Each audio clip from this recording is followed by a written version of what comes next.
What is going on, guys? It's your boy Childish, back at it again. We're getting ready to do the last round of the Hall of Heroes. What am I gonna do for a setup here? I definitely need to put a healer in. Gonna have to get that. So, um, just go ahead and keep it simple. So yeah, like all of you guys, I'm sure you've been grinding it out with the old Hall of Heroes. I have been doing it little by little. I realized early on that I'm still in the same boat that I was in the last Hall of Heroes situation, where it's obviously easy to auto B2, but it's just a pain to try to get through B3. And it just kind of comes down to luck and getting the right sleeps and stuns to hit and whatnot. So I'd rather just allow myself to auto my way, get the unit, which is really all I want, and then go from there. Maybe when I get an all 6-star unit team with better runes, I can start, utilizing these Hall of Hero zones for fodder. But as for right now, just getting the unit should be good enough. We're going to go ahead and get the unit, summon him, and then talk about the rune setup. At least that's going to be for me.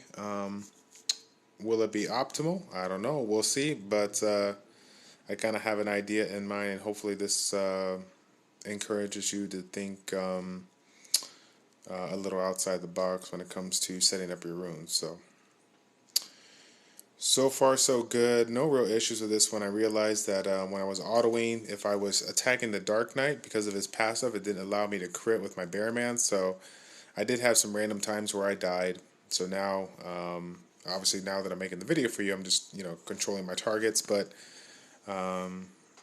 in general, if I didn't target him, I'd probably lose the unit right here, because I just wouldn't be getting any heals or whatever. So now that I'm able to pay attention to it, it shouldn't be too much of an issue. So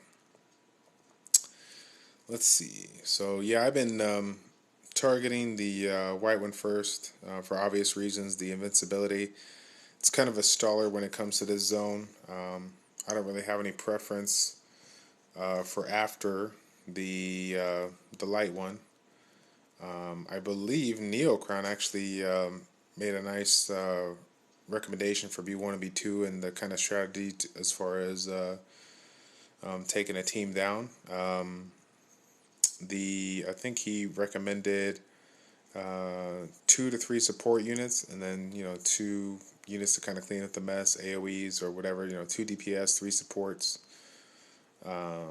Works out pretty well. I'm a little bit different breed. I'm trying to utilize as least amount of support I can. So right now, 1 support, 1 healer. It is doing the job, but again, I ain't gonna lie, I've gotten a little close on some fights where I finished off the zone with like 2 or 3 units left, and again, that's probably just me being silly stupid when it comes to team setup here, but I'm not really too worried about it. Was able to auto it down, so once I realized I was able to accomplish that, I'm like, okay, well, let's play around with teams and see which one gets the job done the most efficiently. So far, so good. Nice balance of debuffs, as well as a little crowd control there with Shannon. Set it up to spare focus, or sorry, to spare energy. Other than that, nothing really too out of the norm. We got a lot of extra utility from Mr. Kaz. Kaz is definitely helping out with that attack gauge reduction. I was able to get his accuracy up to about 58, 59, so it's a little bit better. Generally speaking, I am landing at least 1 attack bar reduction, if not 2. Every other turn or something like that. So it's still not 100% accuracy to get that, attack bar reduction, which is what I want. but I'm working on it. I haven't found any good 6-star accuracy runes. I'm still waiting on accuracy runes for my other guys, but you know, it's an ongoing process. I don't have lately. I haven't had the patience to run in there with giants, and you know, after 5 minutes or 7 minutes of going through the zone, trying to get it there. So luckily, I've had a couple of extra friends, people on my friends list that had a Hua, and since I have one, I've been just trioing Giants B10 with Hua and the where's he at? Oh, there he is. And the two Huas and the Fire Inagami. So here we go. The summoning's done. Chances are I'll probably, you know, if I have extra energy, I'll probably still just grind out maybe B1. I think the money was pretty darn good. I mean, maybe I'll do that for today until I get the Hall of Light open tomorrow, and hopefully find people with some 2-star secret dungeons that I can just grind out for money. Let's go ahead and take a look into him. You know, everyone's talking about his passive, which is obviously important. For those that haven't seen it already, his passive increases the critical rate by 20% and decreases the critical chance receiving chances of receive. Okay, I'm good. I'm ready. Decreases the chances of receiving a critical hit by 50%. So that is pretty big, especially if you're planning on using this guy in arena where everyone is spec'd for high crit damage, all that good stuff. So, you know, generally speaking, all the units start out with a 50% crit rate. So this passive adds 20%, making it 35, and then he has an additional attack that provides 30% crit rate bonus, and then stuns him if the unit lands a critical hit. So we're looking at 65%.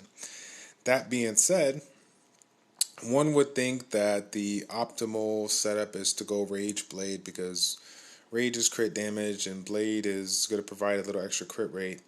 I'm at the stage where Rage is definitely going to be vital, but as far as the secondary stat, it really doesn't matter as long as it provides the things that I'm looking for, depending on what slot it is. So I'll kind of give you you know, a kind of a heads up here. So I do not have all the Rage Blades that I want. You know, I got these 2 attack ones here, 5-star right here. But for anyone that's using a Rage setup, I'm going to go for crit damage. And I recently, if I can find the unit here, I recently came aboard on these 2 runes. A 6-star crit damage rune for focus, and then another 6-star rune that had 20% crit damage. So hopefully I'll get another increase in those crit damage stats here. But I mean, it's kind of hard for me not to utilize this versus Blade because it provides so much good substats. The 20% defense, I mean, I'm not, you know, it's not like it's not gonna hurt or whatever getting that little bit of defense, but that's not what I'm going for. So in my particular setup, I will probably take those 2 runes off of this little chick right here, Zhaolin. Somebody tell me how to pronounce that. I don't even know. Take these 2 focus runes off and then finish up the rest with rage slot runes and just run rage focus. So the good thing about it is there is some secondary stats to increase the accuracy on those focus runes, so that'll provide me a little bit more accuracy. Why would I need accuracy? Because of the first attack. I'm not too concerned about this attack because the crit rate, the high crit rate will provide the stun, but having a single target attack, having a better chance of landing that stun is going to be good. Keep in mind that the accuracy that I get from focus is not tied to the activation rate at this 20% chance. There's 2 separate triggers. You got the activation trigger, and then the second one is going to be based on the unit's your accuracy versus their resistance. So as long as you have a relatively high accuracy, you should have a pretty good chance of you know, landing the spell. assuming that the initial activation rate occurs. But at the end of the game, everybody has at least 15% resistance. So chances are, if you don't have a little bit of accuracy, then you still have anybody has a chance to get a resisted there. But the more accuracy you have, the better there, as far as trying to get that second one or that first one to land. So that's what I'm ending up going to be running, a little rage focus. What are you guys going to run? I know a lot of you guys that are following this channel have the this particular unit. What are you guys going to run? How are you going to set it up? Do you have any game plans for trying a different route or whatever? On my Ardella, you guys know that I run a fatal set with crit damage on 4 slot. Just because that's really all I got. I haven't found any good range runes to replace. So curious to see what your guys' setups are and what you're going to be running with and what are the end stats. How does everything end up? So keep me posted on that. I'm curious to hear your comments below. I just I'm always into trying new and different things. So I think it's pretty how do I say? I think everyone kind of knows that it's the rage. The rage is the primary set. It's just going to be the good thing, but I'm curious to see if anybody's going to try any of these other subpar, or not subpar, but the other sets, whatever. I mean, counterattack. I don't know about that, but Nemesis may have a reason for that. I don't know. It'll be interesting to see what everybody else. So go ahead and put it in the comment section below, and then get back at me. I'll be looking forward to hearing your stuff. So. All right. Thank you guys again for watching this small video, and we will catch you on the next one. Take care. We'll see you next time.